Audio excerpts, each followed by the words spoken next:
Taking inspiration from the likes of The Lord of the Rings, Conan, and the works of Michael Moorcock, Games Workshop's Warhammer Fantasy setting is a vast tapestry of fantasy tropes mixed in with a bit of real-world history and a generous helping of gothic horror. Created for the now discontinued Warhammer Fantasy tabletop game where tiny metal or plastic models once clashed in epic confrontations on 6x4 boards scattered with miniature terrain, the setting sees the beleaguered and desperate people of the Empire surrounded on all sides by tribes of berserkers dedicated to dark gods, hordes of battle-crazed greenskins, a festering undead menace, and a gigantic under-empire of disease-ridden rat men with access to steampunk chemical weaponry. It's a dark and dangerous world where even the so-called good guys can't be trusted.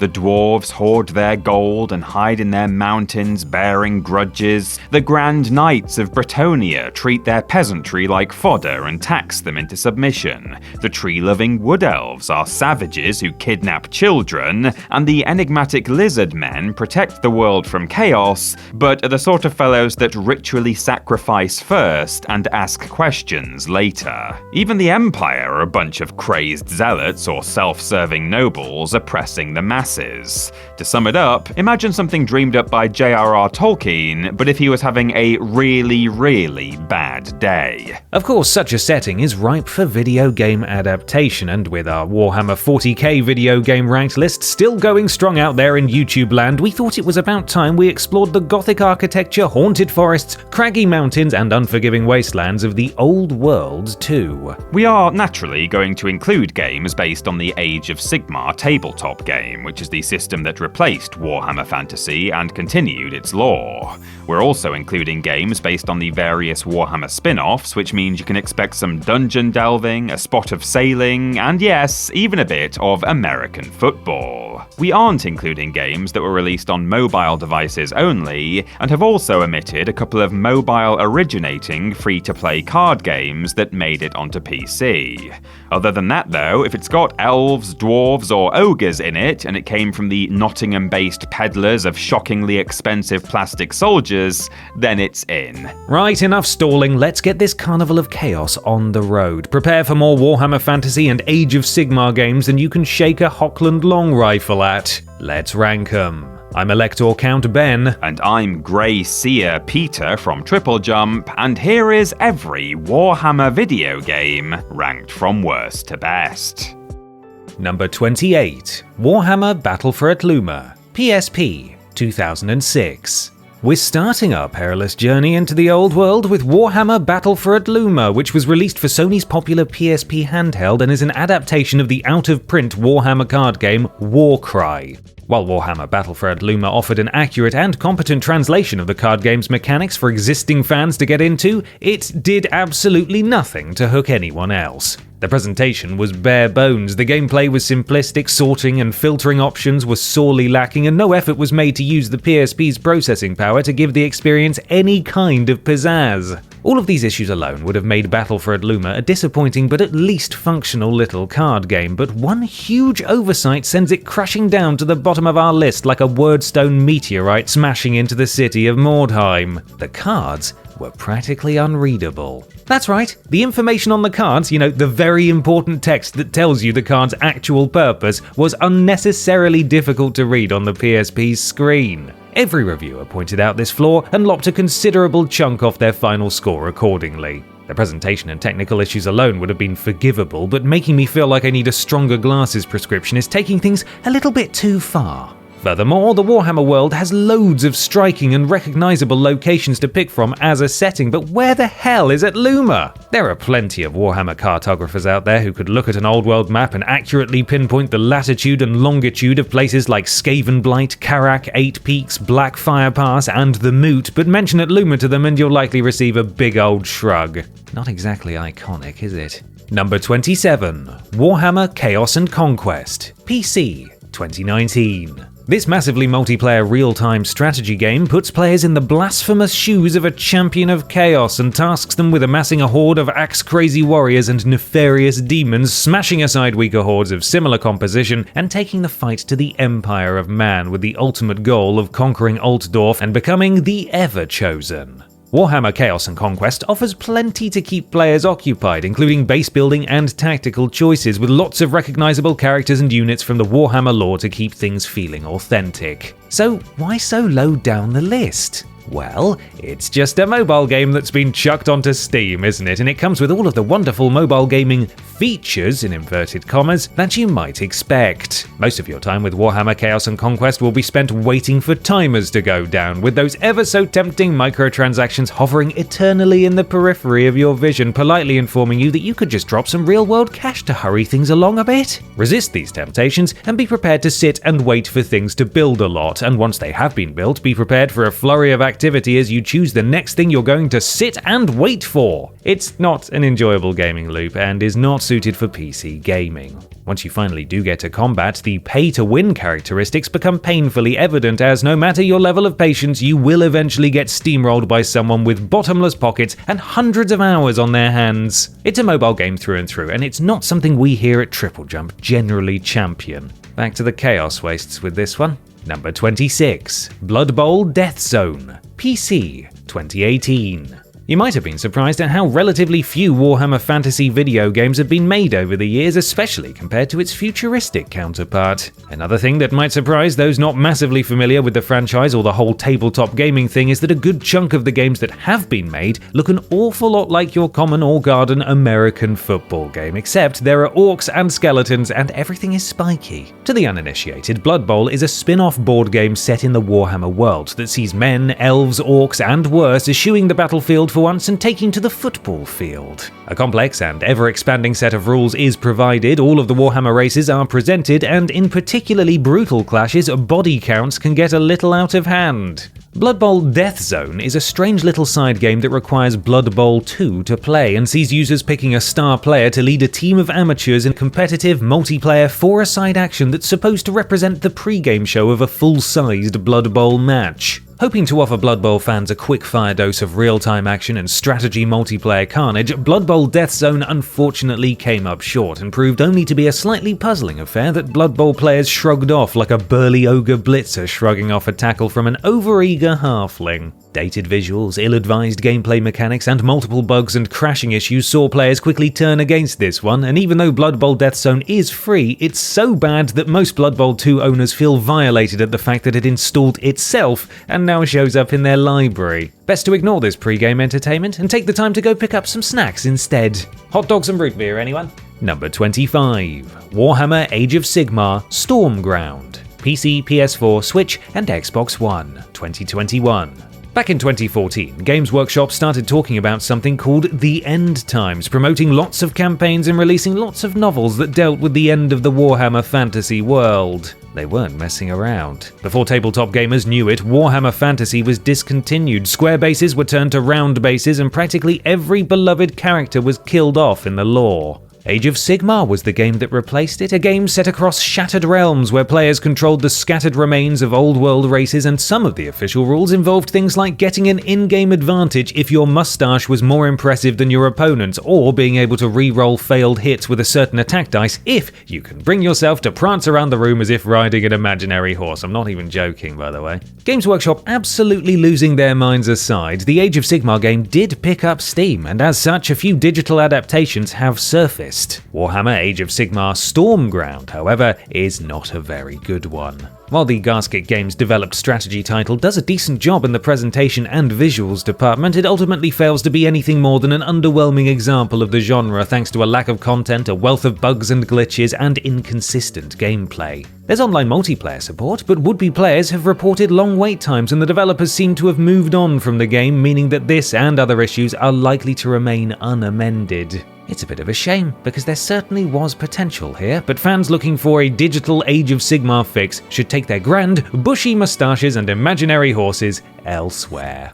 Number 24, Blood Bowl, PC, 1995. The very first digital iteration of the Blood Bowl tabletop game was released way back in the mid-90s when Games Workshop itself was but a paltry 20 years old. Blood Bowl 95 was developed by Destiny Software Productions and sought to bring the popular board game to life on the screens of enthusiastic MS-DOS users, one touchdown, professional foul, and horrendous injury at a time. The game, of course, looks archaic by today's standards, but we here at TripleJump like to give our gaming forebears the proper respect by judging them, at least partially, on the impact they made upon release. Unfortunately for Blood Bowl, it wasn't seen as very good back then either. Generally deemed as fine if you were already into the board game, Blood Bowl turned off most other gamers thanks to its glacially slow pace, clunky presentation, and the fact that many of its systems were already dated thanks to other sports games at the time moving the genre along. The lack of an advertised modem-based multiplayer mode didn't win it any fans either. It also looked dated and unappealing, with only the occasional nearly static image offering any kind of visual flair.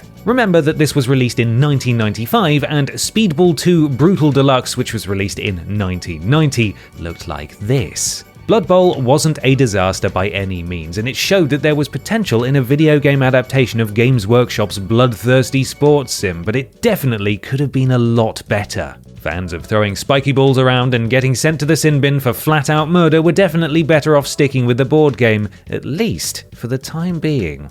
Number 23. Blood Bowl, DS, PC, PSP, and Xbox 360, 2009. In 2009, French developer Cyanide took up the Blood Bowl ball and made a run for the end zone, hoping to produce a more crowd-pleasing adaptation of the board game. Playable in real-time or turn-based modes, this updated interpretation allows players to immerse themselves in an involved career mode, starting a team from scratch and building it up over the course of an unlimited number of seasons. The team can be improved as players earn buffs and stat increases, but hard-working coaches can also expect such setbacks as stat-decreasing injuries to star players and squad members being outright killed in action, meaning even the smoothest seasons are always but a few unlucky dice rolls away from disaster. By the time Blood Bowl Legendary Edition was released in 2010, a huge roster of playable races was included, such as the musty faux Egyptian undead faction known as Khemri and the savage Amazons fresh from the jungles of Lustria. Despite all this content, the game was only received marginally better than its predecessor, with the real-time mode being seen as a pointless addition and complaints about lackluster presentation commonplace.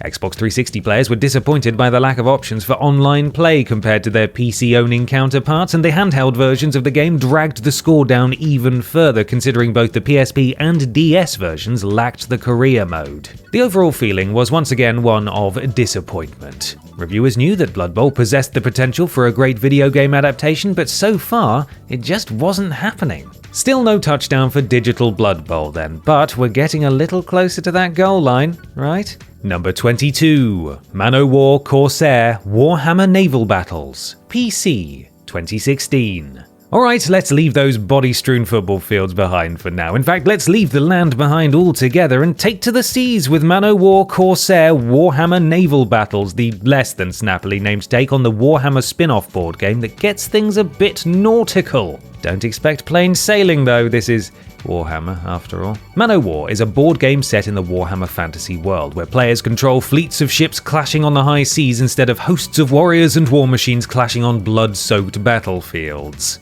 Would-be admirals decide the fates of imperial galleons, speedy elven sloops, and bulky dwarven juggernauts with hazards such as whirlpools and gigantic denizens of the deep, adding to the likelihood that your beleaguered crew will end up getting that sinking feeling. The game adaptation actually sounds great. An open world to sail around in, ship-to-ship combat, monster encounters, boarding, and sword fights, all the ingredients are there to provide an epic fantasy naval experience. In practice, though, the whole thing just feels a little flat. Early on, players will likely find themselves caught up in the sense of high-seas adventure with a robust crew system, plenty of ships to choose from, and early encounters with pirates and sea monsters proving to be exciting affairs. Alas, things soon become stale. Allied fleets clean up the pirate problem mostly without player input, trading gameplay is boring, monster hunts become run-of-the-mill with little to differentiate one encounter from the next, and long stretches of doing nothing but sailing from point A to point B become the norm. The on-deck battles are also a low light, with melee combat proving sluggish and messy. Man-O-War Corsair was a game with plenty of great ideas, but unfortunately, it never really found its sea legs. Number 21. Blood Bowl 3, PC, PS4 and 5, Switch, Xbox One and Series, 2023.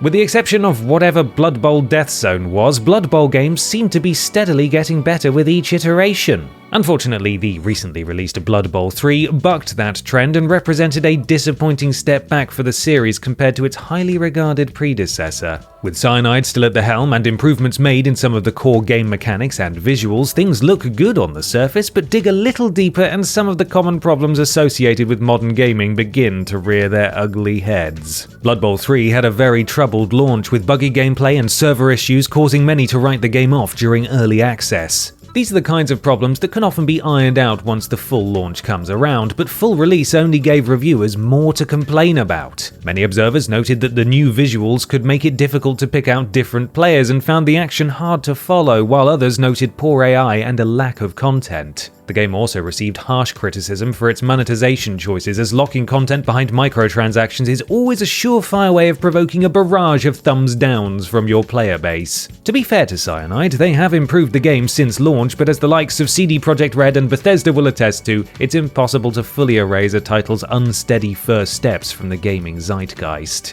As it stands now, Blood Bowl III is fine for a bit of multiplayer with some neat customization and tournament options, but the single-player game is still one to ignore thanks to weak AI and the aforementioned presentation issues.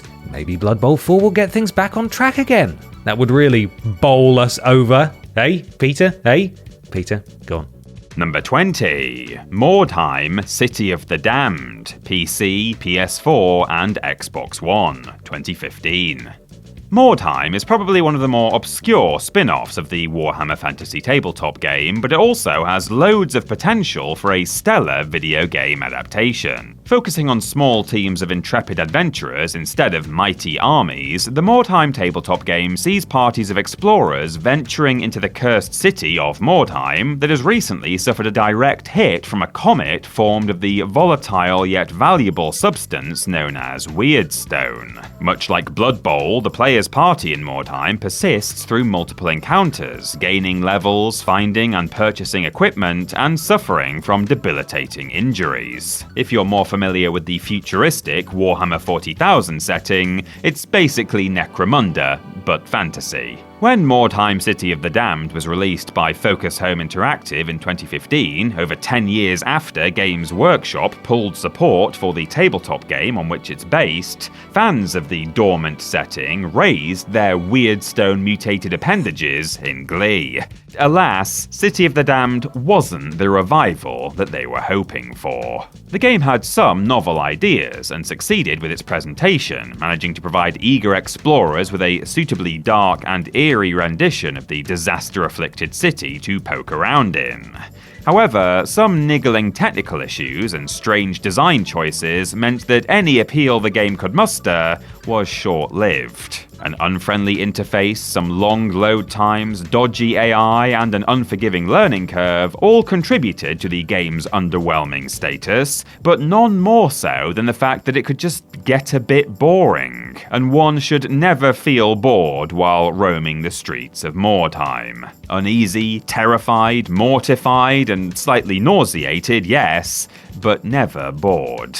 Number 19. Warhammer Age of Sigmar Tempestfall, PC VR, 2021.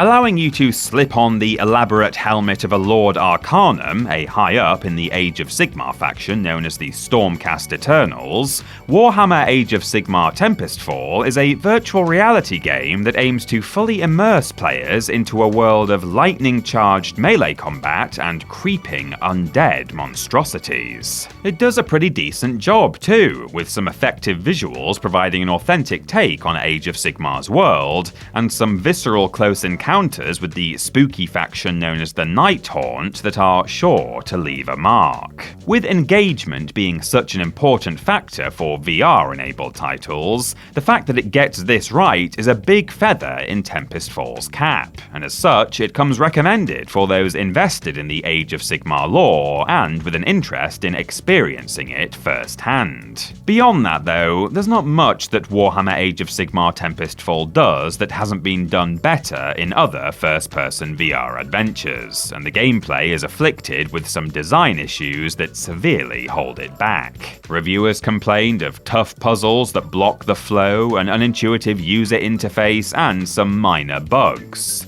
All of these issues do serve to bring the experience down a little, but none of them would have mattered much if the developers had nailed the combat. Unfortunately, this was not the case, as Tempestfall's melee combat was described as tedious at best and a total mess at worst. With games like Swordsman out there getting it right, it's a real shame that Tempestfall couldn't muster a level of gameplay quality that matched its atmosphere. The ranged combat is alright though. Maybe they should have let us play as one of those Vanguard Stormcasts with their massive long strike crossbows instead.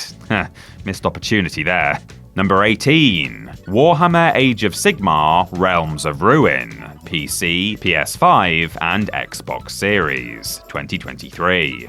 We're taking another dip into Sigmar's realm now, and this time we're looking at a strategy title with gameplay heavily influenced by the Warhammer 40,000 strategy video game Dawn of War II.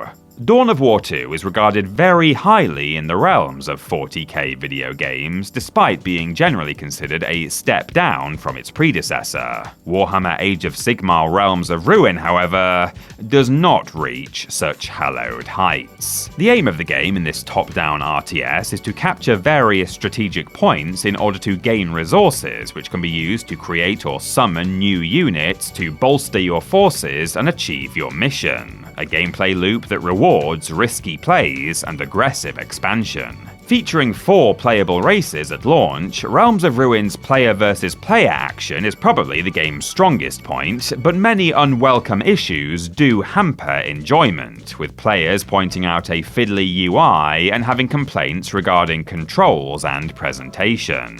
These issues become harder to deal with in the single-player campaign, with dodgy AI making the story mode a bit of a slog to get through, despite some nifty-looking cutscenes that are sure to please fans of Age of Sigmar lore. Real-time strategy is the obvious genre of choice to bring Games Workshop's various tabletop settings to life, just like the Dawn of War series did with Warhammer 40k.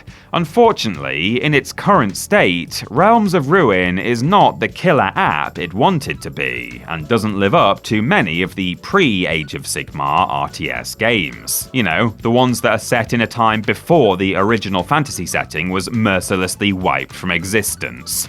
Number 17. HeroQuest, Amiga, Amstrad CPC, Atari ST, C64, PC, and ZX Spectrum, 1991.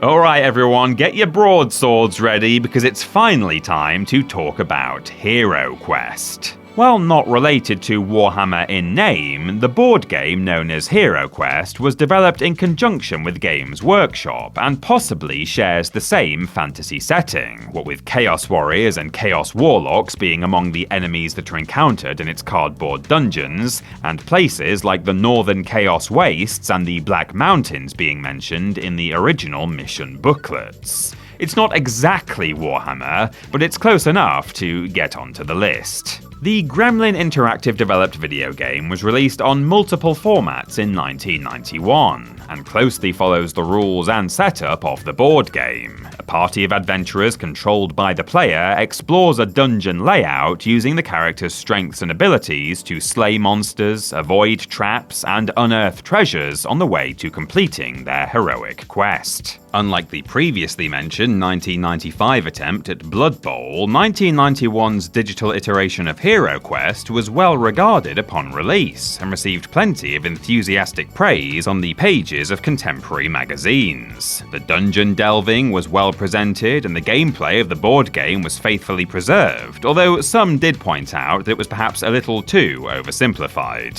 The game is, of course, clunky by today's standards, but for sword and sorcery fanatics of the early 90s, this was just what the Dungeon Master ordered. Speaking of which, I do find myself fascinated fascinated by the evolving emotions of the somewhat sinister-looking, background-hovering bearded fellow across ports. In the Amiga and Atari ST versions, he looks very intense, he's quite stern in the DOS version, and in the Amstrad port, he looks kind of bored. At least he actually showed up for work though, unlike in the C64 game. Seriously, where's the dedication? Number 16. Warhammer Shadow of the Horned Rat, PC and PS1, 1995. The first attempt at a real-time strategy video game set in the Warhammer Fantasy world came courtesy of Mindscape, and features a story based on the devious machinations of infamous Skaven Grey Seer, Thanquol. The Skaven are the old world's resident rat men who infest its caverns, sewers, and shadowy places, spreading disease and unrest and stabbing each other in the back due to constant bickering and power struggles. The Horned Rat is their deity and embodies all of their worst traits into one big divine whole. His horned shadow is definitely one to avoid. In Warhammer Shadow of the Horned Rat, players take on the role of mercenary captain Morgan Bernhardt, who finds himself leading his company against the Skaven and their brainwashed orcish allies in an effort to stop Thanquol from bringing his evil plans to fruition. Players can manage their forces prior to battle, with income awarded for successful missions used to bolster existing units or purchase new ones, and actions and decisions throughout the campaign affecting what units and missions will be available down the road. There are also optional objectives should a bit of extra currency be required. The PC version was fairly well received, with reviewers praising the strategic gameplay, the plot, and the animation and presentation, whereas the PS1 version was met with a more negative reception thanks to grainy icons, a slow pace, and long loading times. Issues that were raised across both versions of the game included the drab visuals during battle and the awkward interface, but as an early attempt at a Warhammer RTS that also mixed in the chance to roleplay as a hardened heroic mercenary commander, Shadow of the Horned Rat provided a solid base to build upon, and that's definitely something we can be thankful for. Number 15. HeroQuest II Legacy of Sorasil, Amiga and Amiga CD32, 1994. A few years after the first HeroQuest video game was released, those industrious little gremlins at Gremlin Interactive had another crack at the whip. HeroQuest II Legacy of Sorasil took inspiration from the Quest expansions that had since been released for the board game to give the sequel a bit of a boost and a more involved plot. As well as taking a bit more artistic license with the board game's rules to make for a more streamlined gaming experience, the developers also took steps to improve the game's presentation, with the music especially taking a notable step up. Happily, reviewers were in agreement that Legacy of Sorasil improved on the first title in every way. A successful quest then, right? Well, there were some spooky dungeon whispers going around that the developers had not improved the game enough. 3 years was a long time back in those early days of video gaming, and the medium was advancing quickly. Many felt that HeroQuest II Legacy of Sorasil felt too similar to its predecessor, and that on the whole, it came across as a little dated. When you consider that in 1994, fans of Western fantasy gaming could be playing the likes of Strand's Possession or even The Elder Scrolls Arena, it's easy to see why contemporary reviewers felt that this isometric dungeon diving sequel was a little bit stuck in the past. Still, HeroQuest II Legacy of Sorasil was undoubtedly an improvement on its already enjoyable ancestor, and offered enthusiasts countless evenings of comfy board gaming without any of that fiddly model assembly, time-consuming setup, or risk of losing dice under the sofa. It just could have done with a little more grinding to get it to that next level. Number 14. Warhammer Quest, PC, PS4, Switch, and Xbox One, 2013.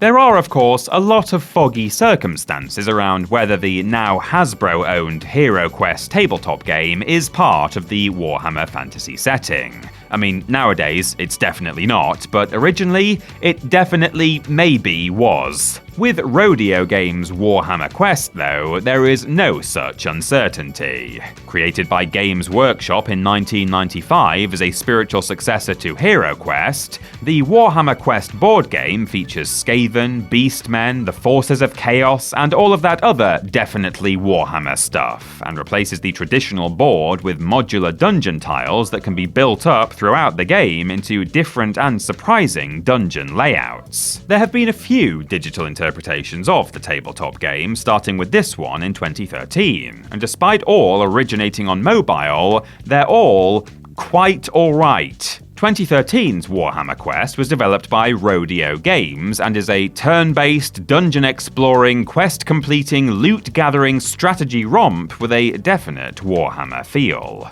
Reviewers found the game compelling and appreciated the way that the board game's rules and intricacies were adapted into video game form. It wasn't without its faults, though. Across the PC and console versions, players felt that the touchscreen controls from the mobile original could have been translated better, and some pointed out that the board game is really a multiplayer experience, meaning that playing Warhammer Quest in single player can feel somewhat lacking. There is definitely entertainment to be found in Warhammer Quest's rat and goblin-infested caverns, however, and sometimes maneuvering a party of orcs, elves, and barbarians around a grid-based dungeon while throwing a few digital dice around is all one needs for an enjoyable evening.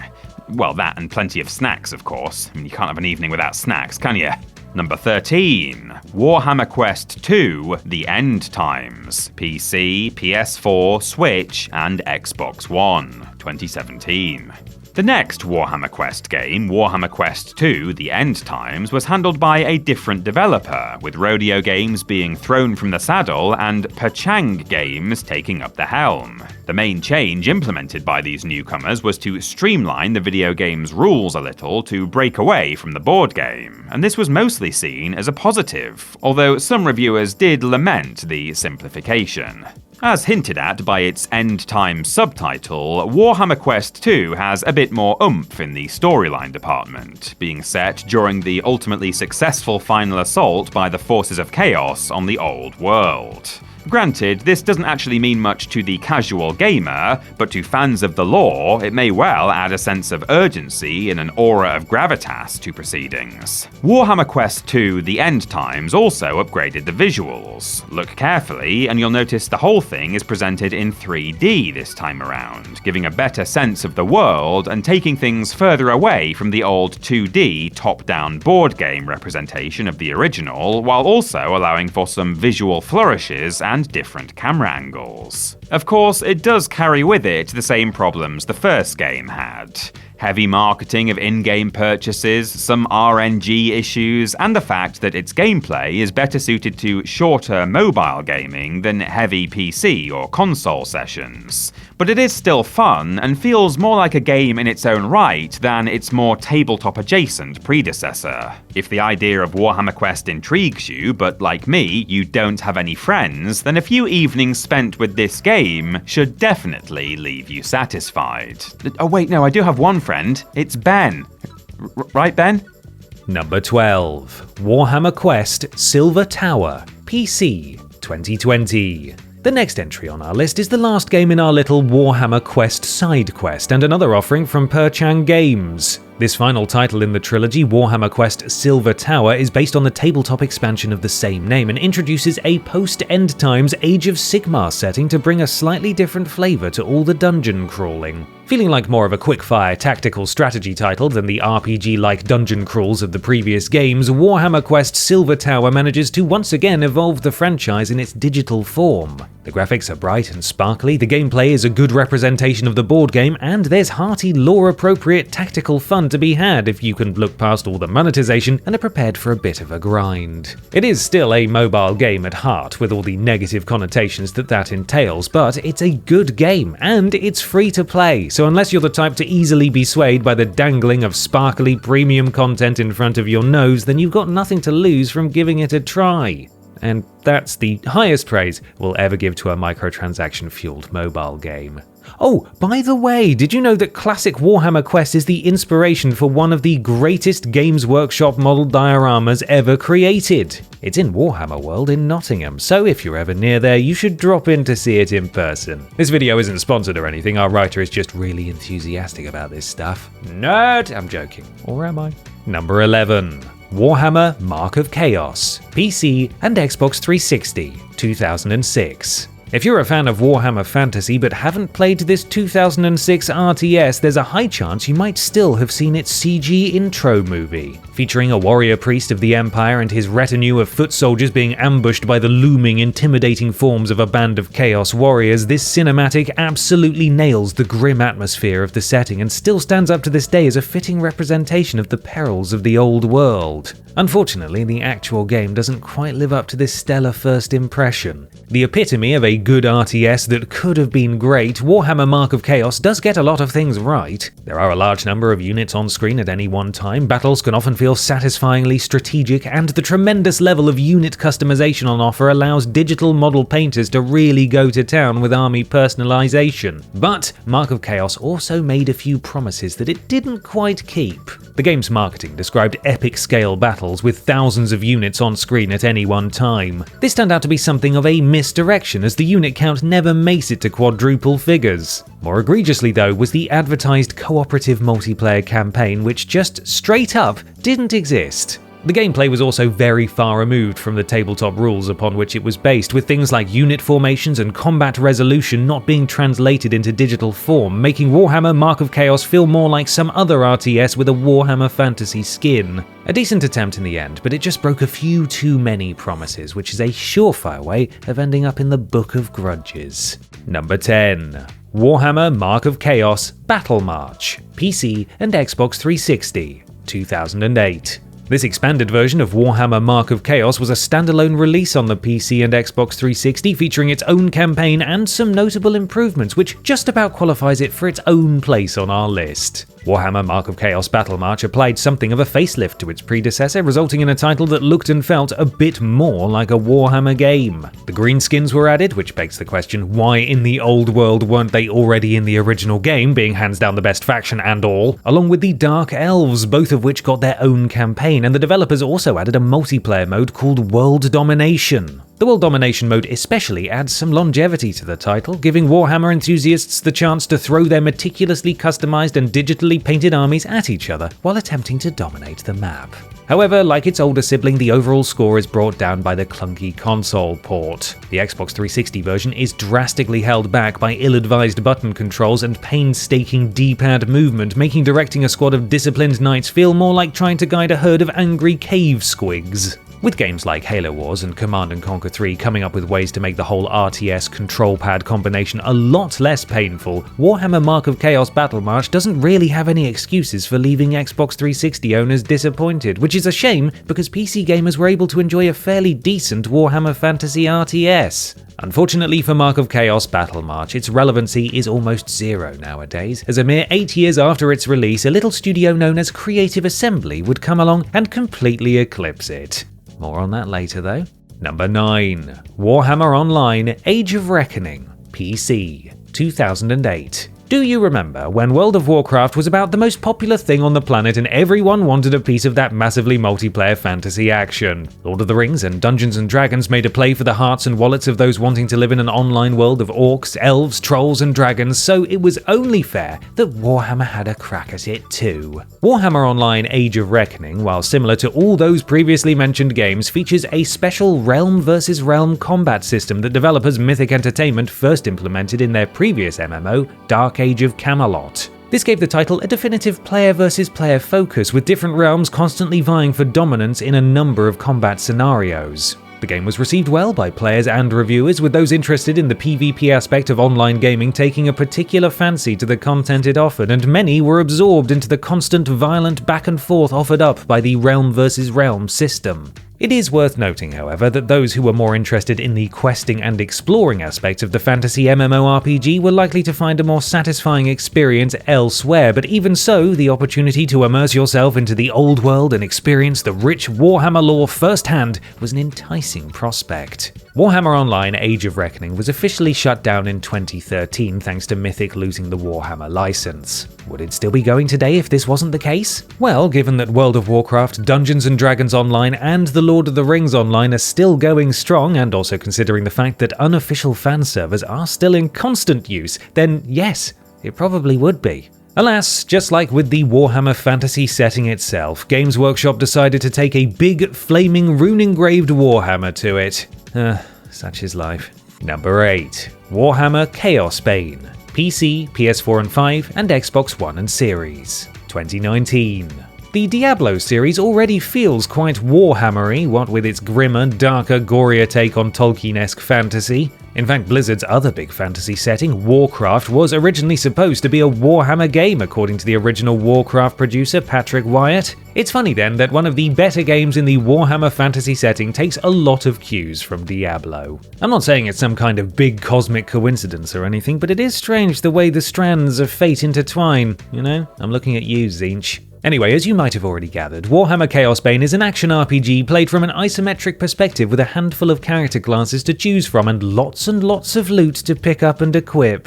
Sound familiar? Made by French developer Eco Software, Warhammer Chaos Bane allows players to select between an Imperial Soldier, a High Elf Mage, a Wood Elf Scout, and a Dwarf Slayer, which is basically a death-seeking berserker in a compact portable form, and delve into various dark and treacherous locales that have been infested by the foul servants of the Chaos Gods. The game received a very mixed reception, with many observers comparing it unfavourably to Diablo III. Others, however, stood up to sing its praises, enjoying the more simplified systems, the power fantasy-evoking gameplay, and the many crowd-pleasing lore references for old-world aficionados to enjoy. Eco Software saw fit to add 2 additional DLC characters to play as, and there are also 2 extra campaigns to get stuck into, one of which takes place in the musty, sandy, Egyptian-inspired realm of the Tomb Kings, meaning that there are plenty of dark hallways to explore and grisly enemies to click on violently. Just don't think about it too hard. That's the key to enjoying this one. Just keep clicking. Number 7. Blood Bowl 2. PC, PS4, and Xbox One.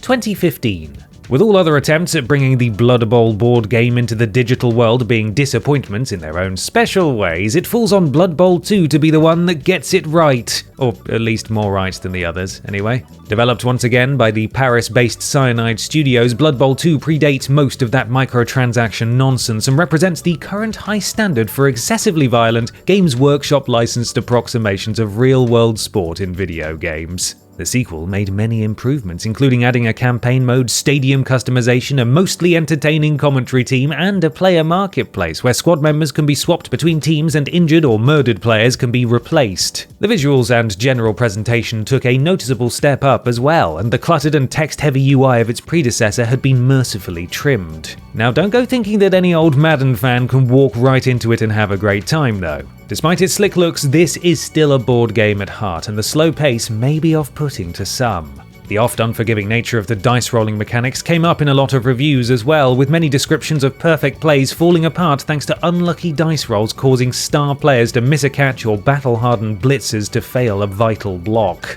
Anyone who's played the board game will tell you that this is exactly how things can go though. The game can be absolutely brutal, and thanks to the ever-present risk of injuries or worse, a string of bad rolls can not only lose you a match, but absolutely ruin your season too. Blood Bowl 2 is not for the low of attention span or the faint of heart, but it is the go-to game for veterans of the tabletop dugout, and it takes no prisoners on the field. Number 6. Warhammer Dark Omen. PC and PS1, 1998. After drumming up a modicum of interest with their somewhat clunky Warhammer RTS adaptation, Warhammer Shadow of the Horned Rat, Mindscape reloaded their muskets and tried again in 1998 with Warhammer Dark Omen. With Electronic Arts on publishing duties and a few more years of experience under their belts, Mindscape managed to engineer a far better received follow-up with a list of improvements as long as a Bretonnian lance. The graphics took a considerable step up in quality, and the 3D battlefields had an effect on gameplay this time around. High ground was now a tactical consideration, and ranged units were no longer able to fire at things outside of their line of sight. The interface was also tweaked for the better, army management was made easier, and improvements were made to the presentation, with on-screen indicators added to help keep track of friendly units that have been scattered across the battlefield. The campaign's story was presented with a little more flair, and featured the return of mercenary captain Morgan Bernhardt, who this time found himself up against an undead horde as well as his old greenskin enemies. Oh, and they also added a multiplayer mode, which was a pretty big deal to the more sociable armchair generals out there. The PS1 version was still received about as poorly as its predecessor though, but let's just brush that under the carpet, shall we? I mean, come on, who's still trying to play RTS games on a DualShock controller in 1998? Hadn't they learned their lessons by this point? Factors like the game's egregious difficulty, pacing, and its still not perfect interface did still loom over Warhammer Dark Omen like little mini additional Dark Omens, but Mindscape's second crack at the Warhammer RTS whip was probably the most accomplished Warhammer RTS for its time. And then our next entry came along. Number 5. Total War Warhammer PC 2016. It's time for a big step up in quality and production values now, as Creative Assembly are about to enter the fray. Charging onto the battlefields of the old world with 16 years of experience at making epic strategic conflict simulators behind them, the British developer swept aside practically all other Warhammer games on the market in a clatter of hooves and steel. The announcement of Total War Warhammer was a surprise to many, as up until then the Total War series had focused solely on real-world historical conflicts, replacing historically faithful depictions of Roman sieges and Napoleonic naval warfare with battle wizards and goblins riding gigantic spiders was a bold move, and many a purist was repulsed. But the rest of us were in for a treat, as Creative Assembly did a fantastic job of integrating magic and monsters into their established framework. Combining the grand strategy of a detailed campaign map with visceral, tactically involved real-time battles made for a compelling experience, and the developers absolutely nailed the Warhammer feel with the visuals, sounds, music, voice clips, and even the UI all screaming old world. By the time all of the additional content had hit, Total War Warhammer had playable campaigns for the Empire, Dwarves, Greenskins, Vampire Counts, Warriors of Chaos, Bretonnia, Wood Elves, Beastmen, and Norsca. Not all of these factions were created equal, and balancing issues definitely cropped up, but the sheer number of units available to take part in cinematic clashes on atmospheric battlefields was a dream come true for Warhammer fans, and the fact that Creative Assembly promised a trilogy from the get-go left old world enthusiasts salivating at the prospect of more. It wasn't perfect, with reviewers pointing out a slim-feeling roster of factions compared to other Total War titles, as well as some pacing and technical issues, but it was a sign of even greater things to come. Number 4. Warhammer End Times Vermintide, PC, PS4, and Xbox One, 2015. The other big hit franchise to come out of Warhammer's recent ventures into the digital realm couldn't be more different from the chin-stroking, map-studying strategy of Total War. Warhammer End Times Vermintide is a fast-paced, multiplayer-only, first-person action survival game developed by Fat Shark, where players team up online to slash, shoot, and blast their way out of various grim locations that have been overrun by our old friends, the Skaven. The Left 4 Dead-inspired action got a decent reception from reviewers, with the game's average score hovering in the high 70s across the various platforms, but Vermintide was really embraced by an active and enthusiastic player base that raised it to greater heights than most of its reviewers would have imagined. There are 5 heroes to choose from: a hard-hitting Empire soldier, a compact and deadly Dwarf Ranger, a speedy and stealthy Wood Elf Waywatcher, a versatile Witch Hunter, and a bright wizard who bathes the battlefield in Sigmar's cleansing fire. Once a suitable avatar is chosen, players take on a number of missions which usually involve an initial tense venture into seemingly deserted alleyways, followed by 1 or 2 encounters with some lowly ratmen, which gradually increase in intensity until the crew are desperately fighting off endless hordes of more and more powerful and mutated abominations. The game was praised for its gameplay and its satisfyingly Warhammer-esque visuals, though it did lose some marks here and there for its extensive and blatant harvesting of Left 4 Dead's ideas, including enemy types that were more or less one-for-one equivalents of Left 4 Dead's specialist zombies. Still, it seems that Left 4 Dead with rats was exactly what a lot of people wanted, as Vermintide sits comfortably in the upper echelons of Warhammer-based gaming. Besides, cowardly, scheming, pox-ridden ratmen are way more interesting than boring old zombies.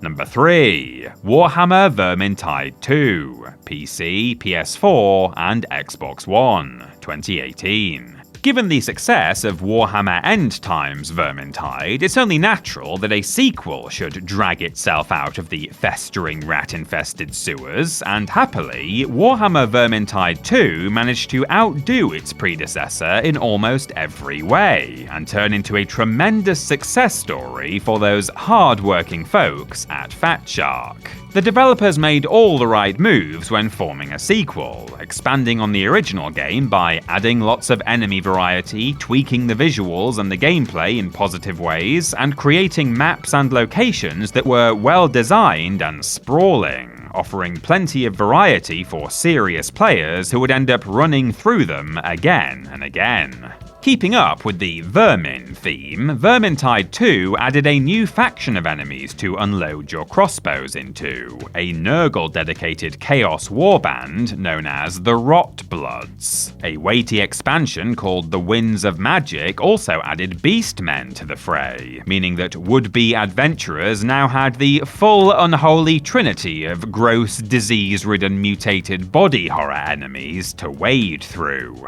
Yay, I think.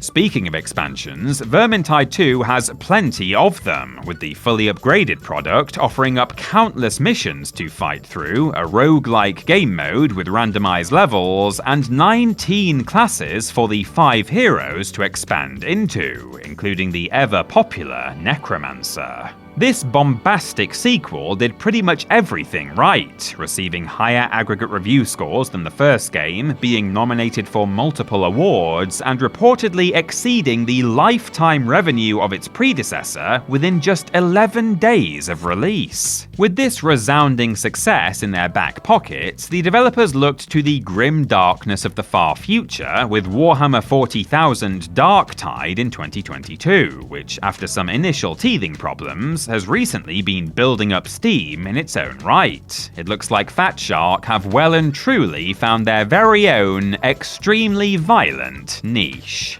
Number 2. Total War Warhammer II, PC, 2017. Before we get started on what's likely to be a very controversial top 2, I just wanted to note how ironic it is that Warhammer Fantasy has enjoyed its best period for digital adaptations after the tabletop game has already been flattened by the overcast comet of Cassandora that is Games Workshop's decision-making. The Total War Warhammer series in the Vermintide games spat in the face of Age of Sigmar and its interdimensional sci-fi, and kept things thoroughly grounded in the blood-stained mud of the old world's battlefields, and we salute them for it. With Total War Warhammer 2, Creative Assembly injected some interesting colours into the existing mix by adding some of the more out-there races from Warhammer lore. The warp lightning green of the Skaven, the pristine white of the High Elves, the brooding purple of the Dark Elves, and the tropical reptilian blues of the Lizard Men were all added to the palette. These 4 races and their legendary lords fought in an epic campaign to conduct massive rituals and control the magical vortex that looms over the map, giving the single-player content a little more flavour than the original game. Although the race to conduct rituals ahead of the AI factions could become stressful for players who liked to take their time. Total War Warhammer 2 also saw a lot of expansions, with the Tomb Kings and the Vampire Coast being introduced to proceedings, as well as numerous additional units for the existing races, including the wonderful Ratling gun for the Skaven generals to play with. Best of all, though, was the free Mortal Empires expansion, which allowed players to fight an enormous open-ended campaign as any of the races released so far in both games on a huge map that merged the lands available in Total War Warhammer and Total War Warhammer 2. A dream come true for Warhammer fans then. But what if we could have even more? Ben? Number 1. Total War Warhammer 3. PC 2022.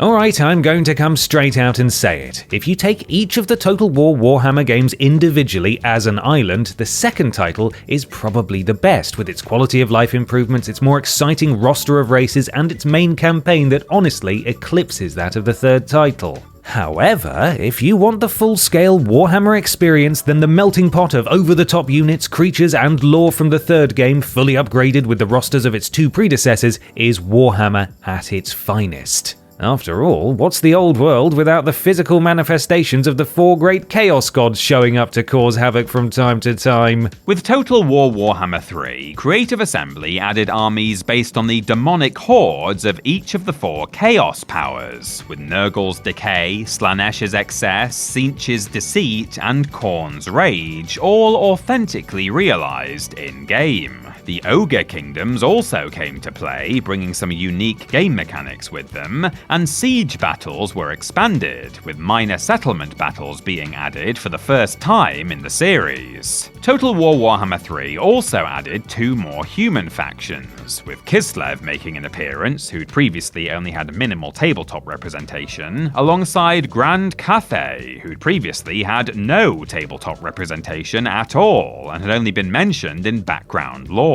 Creative Assembly did a fantastic job of designing the Chinese mythology-inspired Cathay units so that they fit in with established Warhammer lore and stood proudly next to the iconic existing designs. Subsequent DLC has also added the tall hats and intimidating facial hair of the Chaos Dwarves to the mix too.